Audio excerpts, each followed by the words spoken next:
kita ni ikuti dari satu package program kaligrafi Islam. Memang menarik sekali dan alhamdulillah Muhammad, seperti yang kita janjikan, kita ni sedang berada dalam segmen Astrawani dan narasumber kita ni pun sudah pun bersedia. Baik, alhamdulillah ya. Kita bersama dengan Yang Mulia Tuan Haji Jawawi bin Haji Ahmad, Ketua Dua Astrawani. Assalamualaikum Tuan. Waalaikumsalam warahmatullahi wabarakatuh. Baik Tuan, apa khabar? Alhamdulillah. Alhamdulillah. Baik, cukup menarik juga dari segmen Astrawani ini, tajuk esei puisi. Bila dilihat seni ini bukan hanya setakat daripada kaligrafi atau penulisan dan sebagainya. Ia secara menyeluruh tentang seni ini, dan seni kita pada hari ini berkaitan dengan esei puisi. Satu tajuk yang cukup menarik dan mungkin ada yang keliru, esei dan juga puisi. Apa kaitan antara keduanya? Kaitannya berdua? Belum pernah mendengar. Betul, menjadi tanda tanya. Menjadi tanda tanya. Jadi untuk itu kita silakan bersama dengan Tuan Haji Jawawi untuk mengongsikan ya apa yang sebenarnya yang ingin disampaikan oleh cikgu sendiri. Alhamdulillah, bismillahirrahmanirrahim. Assalamualaikum warahmatullahi wabarakatuh. Apa yang ingin saya sampaikan untuk pagi ini iaitu mengenai dengan puisi esei ini. Sebelum itu biar saya mengatakan dulu tentang antara genre sastra ni, iaitu ada cerpen, ada novel, dan juga kenapa dalam bidang penulisan puisi ini orangnya lebih ramai daripada kalau dibandingkan dengan penulis novel dan penulis cerpen. Kerana dalam bidang puisi ini ia mudah, Pak. Sebenarnya mudah untuk kita ni menulis, asalkan kita ni ada minat dalam bidang penulisan untuk menulis puisi ini. Kerana puisi ini bukan saja sajak, ya, ia termasuk pantun, syair, gurindam, seluka apa. Jadi kebanyakan kenapa banyak orang bertanya ini, penulis puisi itu lebih ramai daripada kalau dilihat dengan penulis novel dan cerpen ini. Ia sebenarnya pasal mudah mana. Asal ada minat, ada nyerang ketani, ada keinginan untuk menulis puisi ini, ia akan lebih mudah untuk ketani menghasilkan karya. Tapi bezanya satu saja. Kalau ketani kan membuat buku,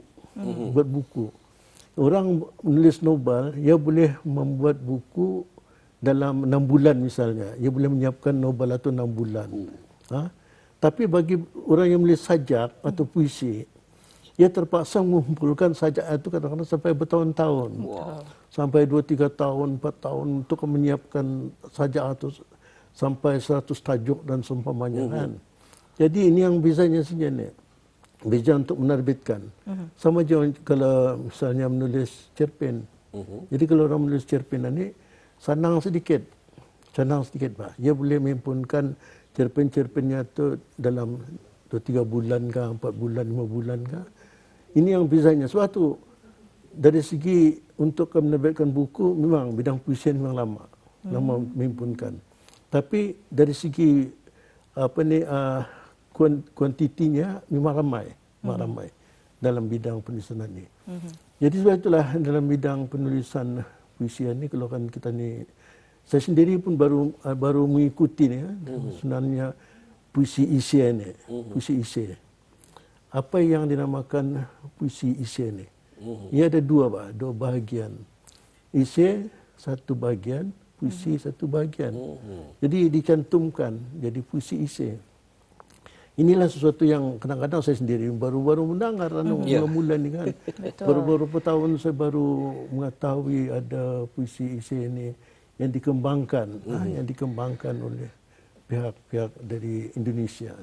Tuan bermula dalam bidang penulisan ini sejak umur berapa ni Tuan?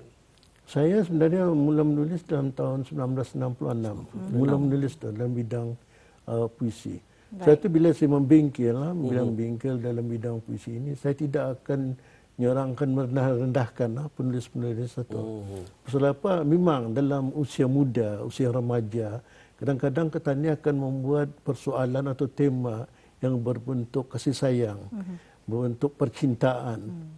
Ini yang sudah menjadi satu kelazimannya bagi penulis-penulis muda.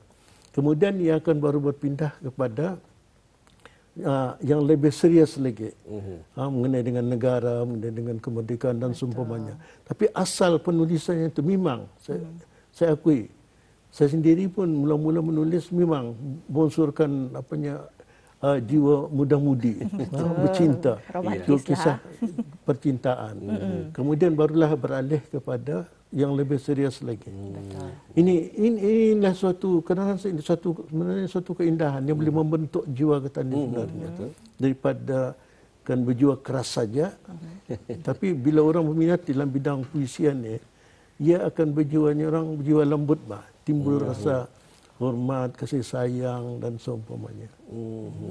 Menarik sekali. Ya, untuk seterusnya juga. Mungkin ingin mengambil sedikit tadi apa yang Tuan cakapkan. Artinya penulisan seorang puisi, menulis puisi itu memang senang. Tapi kalau dalam penulisan cerpen dan buku-buku memang agak susah, tapi mengambil masa yang lama lah untuk mengumpulkan berapa puisi itu untuk diterbitkan menjadi satu buku. Saya pernah membaca satu puisi tentang secangkir kopi saja. Seorang penulis ini yang menceritakan macam mana ia menumpahkan secangkir kopinya dan apa yang terlakar dalam mindanya pada waktu itu diceritakannya pada satu puisi. Kadang-kadang kita lihat barang itu ia simple saja, apa saja. Cawan tumpah atau kopi tumpah, tetapi mampu menghasilkan satu puisi apa yang berlaku dalam kepalanya masa itu. Memang menarik sekali lah dalam apa yang berlaku dalam minda. Dia akui. Kerana jiwa penulis sajak ni, puisi ni, ia jiwanya terlalu halus. Betul. Terlalu halus. Kadang-kadang saya ingat Allah yarham Yahya MS. Allah Yahya MS. Ia hanya memerhatikan seekor semut yang berjalan di atas batang. Kemudian ia memerhatikan semut itu yang berjalan. Kemudian ia membuat sebuah sajak mengenai dengan semutan ini. Rupanya dalam ia memerhatikan semut itu, ia memerhatikan bagaimana semutan ini bekerja secara bergotong royong. Betul. Gotong royong. Misalnya seperti kata semut, bila berjumpa seekor dengan seekor yang lain, dia akan macam-macam orang bercerita, beritahu sama ada mengenai makanan dan seumpamanya. Kemudian untuk mengangkat makanan, kadang-kadang mereka akan beramai mengangkat. Inilah satu orang dapat digambarkan macam mana kehalusan jiwa seorang penulis itu mengenai dengan apa yang diperhatikannya. Dan saya ingat lagi seorang penulis Indonesia yang sajaknya itu pendek. Tajuknya Bulan di Atas Kuburan. Bulan di Atas Kuburan. Sajaknya itu pendek. Ia bercerita mengenai dengan bulan dan kubur. Tetapi di sebalik itu ia ada satu simbolik. Simbolik. Tapi suatu berbalik mengenai dengan puisi isian ini, sebenarnya saya ingin bercakap mengenai puisi isian.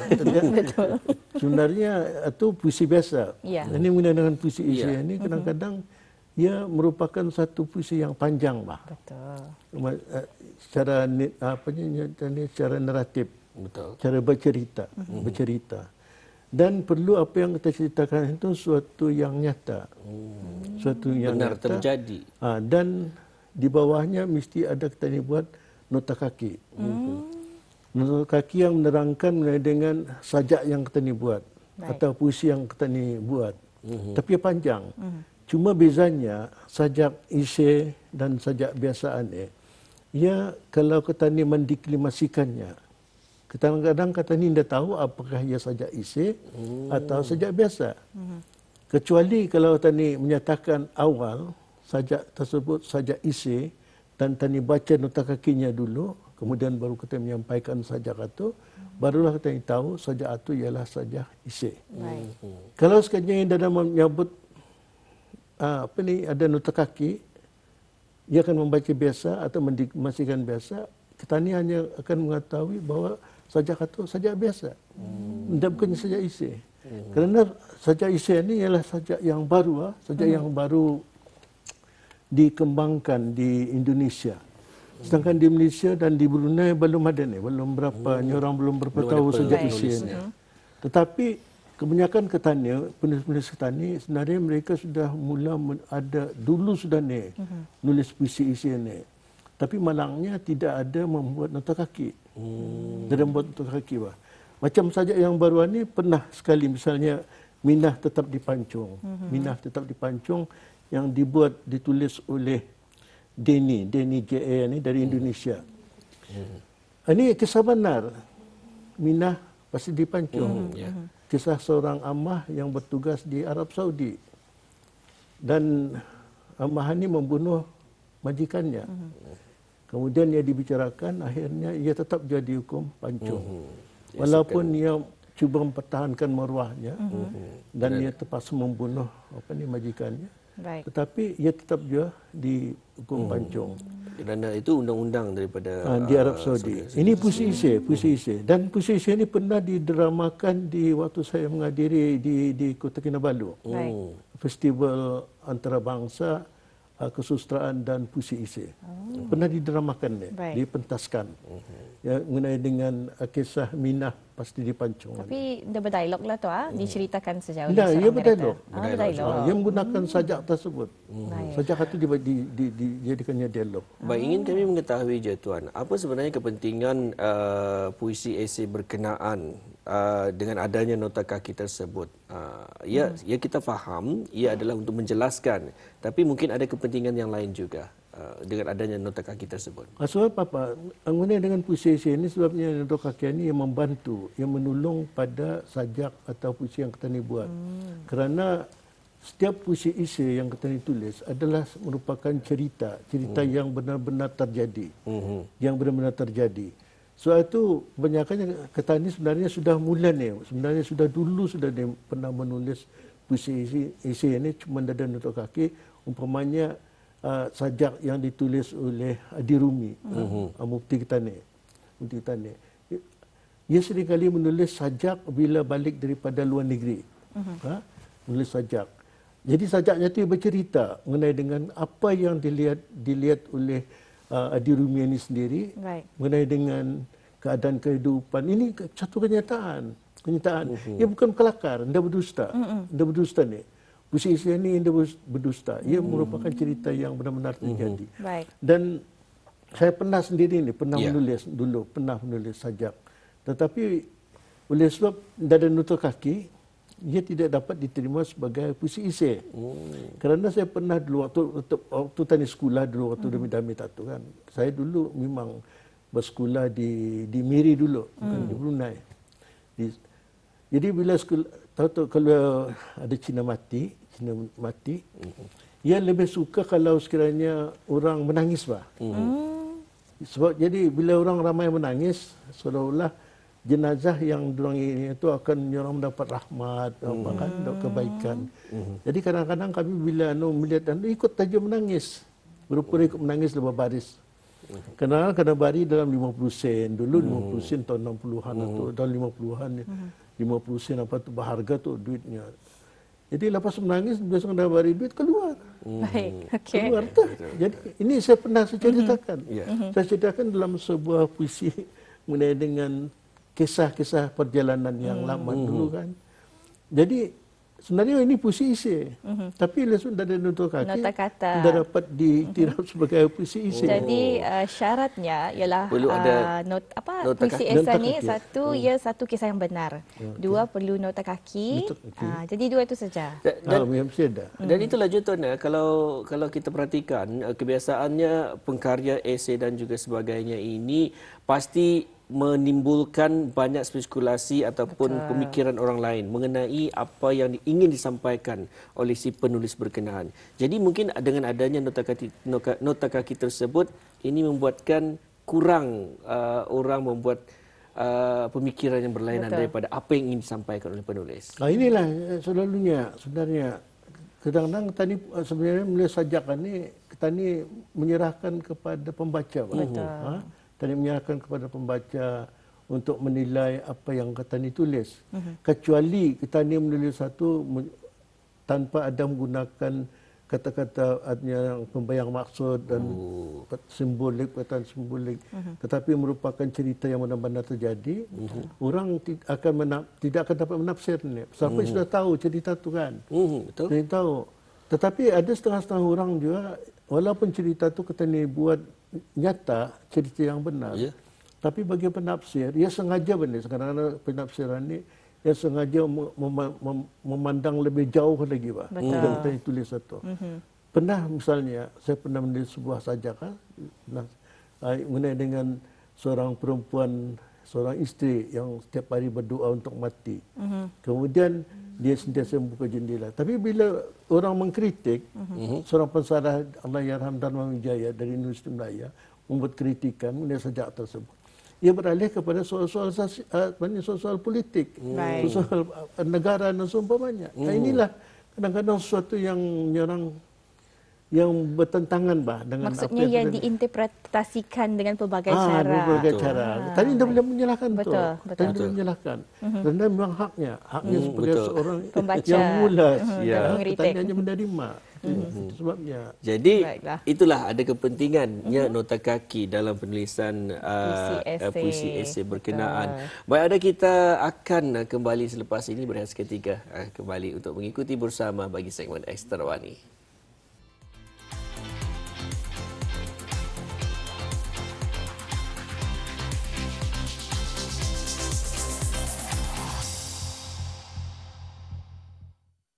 Baik, kembali semula di segmen Astrawani bersama dengan Tuan Haji Jawai bin Haji Ahmad. Ingin ditanyakan lagi ya. Kita ni sedia maklum ya Tuan, Astrawani akan menganjurkan pertemuan sastrawan Brunei ke-8 dan salah satu kertas kerja yang dibentangkan ialah mengenai dengan puisi esei ini. Bagaimana mengaitkan dengan perkembangan MIB menuju wawasan 2035? Alhamdulillah. Sebenarnya ini rancangan Astrawani ini akan mengadakan pertemuan sastrawan Brunei. Yang ke-8 sebenarnya, yang ke-8. Akan diadakan insyaAllah pada 26 dan 27 November. Baik. 26 November.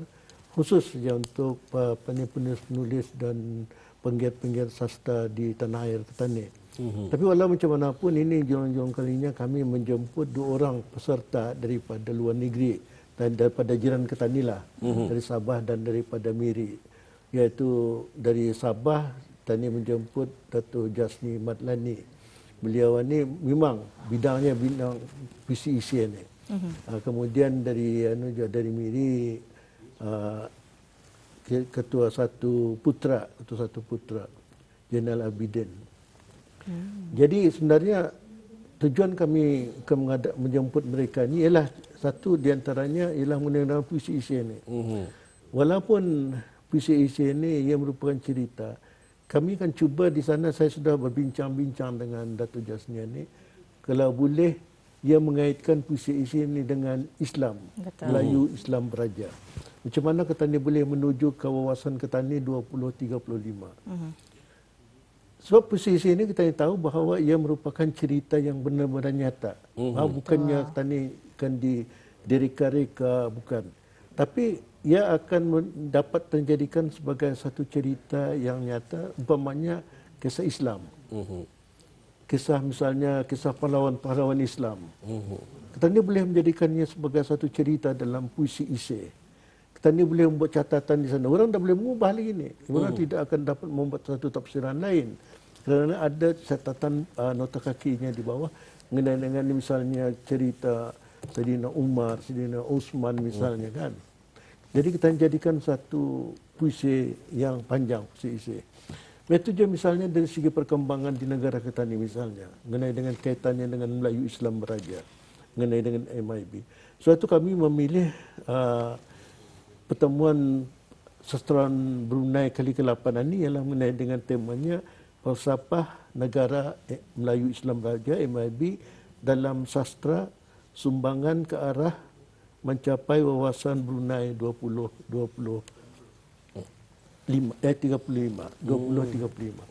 So itulah kami mencuba ni Pak, mencuba puisi sini apakah dapat diterima oleh penulis-penulis Ketani. Betul.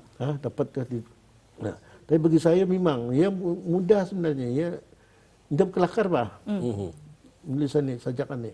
Kerana Ketani sebelah bolehnya akan membawa masyarakat Ketani ke arah suatu kenyataan kehidupan ini yang sebenarnya. So itu sajak puisi esei ini, ia ada nota kaki itu Pak, yang menolong. Menolong. Kalau sekali tidak ada nota kaki, orang akan boleh mengkritik apa saja. Betul. Dan dia boleh membantah. Tapi kalau ada nota kaki yang dikatakan di bawah, orang dapat mengkritik. Orang sudah tahu apa ceritanya. Apa ceritanya, Pak. So itulah kami akan bila mengadakan pertemuan sastrawan Brunei nanti, insya-Allah akan melalui rampai pagi ini saya berserulah juga kepada penulis-penulis tanah air, peminat-peminat sastra, peminat-peminat supaya akan dapat menyertai pertemuan sastrawan Brunei ini. Kalau kita macam akan lebih berhubunglah dengan Dewan Bahasa dan Pustaka supaya lebih mudahlah. Bertanya dalam bahagian arah bahagian pengarang, sama ada tempat salah seorang jawatan kuasa Astrawani, Rosmaliati Haji Yahya di bahagian atau bahagian pembinaan sastra. Jadi boleh bertanya di sana kalau kamu mendaftarkah. Ini percuma. Percuma. Betul. Sebab Kan memanggil ramai lagi penulis-penulis yang kalau boleh lebih faham. ramai lagi penulis-penulis, pencinta-pencinta sastra tanah air kita, terutama sekali penulis, supaya akan dapatnya katanya sama-sama berinteraksi dalam bidang penulisan ini. Terutama sekali ini tajuk mengenai puisi isian. Satu kata sekejap yang akan dibentangkan oleh Dato' Jasni Madlani daripada Sabah.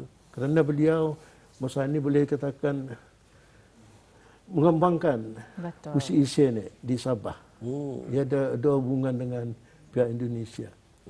Dalam mengembangkan, malah juga ini secara tidak langsung akan mendekatkan lagi kepada penggiat-penggiat seni di negara Brunei Darussalam ya. Itu tujuan kami sebenarnya, supaya suatu kami menjemput dua orang pembentang atas saja daripada jiran negara jiran tadi yang dekat sajalah supaya senang perhubungannya.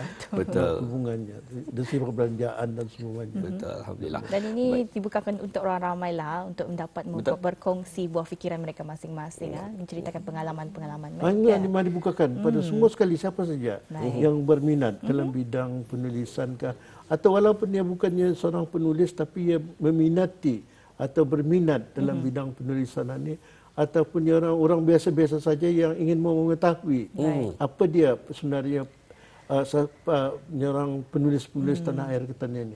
Jadi silakan untuk mendaftar jadi peserta. Kami seboleh-bolehnya kalau dapat ramai lagi baik. Lebih ramai lebih baik sebagai pelapis ya bagi pihak Astrawani itu sendiri. Itu yang diadakan pada 26 ataupun 27 November 2011 di Balai Sarma Yuda. Baik, alhamdulillah. Demikian telah pun dibawakan bersama kita pada hari ini ya bagi segmen Astrawani, segmen Astrawani puisi esei bersama dengan Yang Mulia Tuan Haji Jawawi bin Haji Ahmad, Ketua Dua Astrawani. Kita ucapkan terima kasih Tuan kerana berkesudian. InsyaAllah kita akan bersua lagi dan kita doakan juga ya usaha daripada pihak Astrawani akan dapat berkembang lagi dan juga mengambil ramai lagi penggiat-penggiat seni terutama sekali belia-belia kita ni dalam meminati pihak ataupun dalam sastra ini. Baik, kita ucapkan terima kasih sekali lagi Tuan. Assalamualaikum. Waalaikumsalam warahmatullahi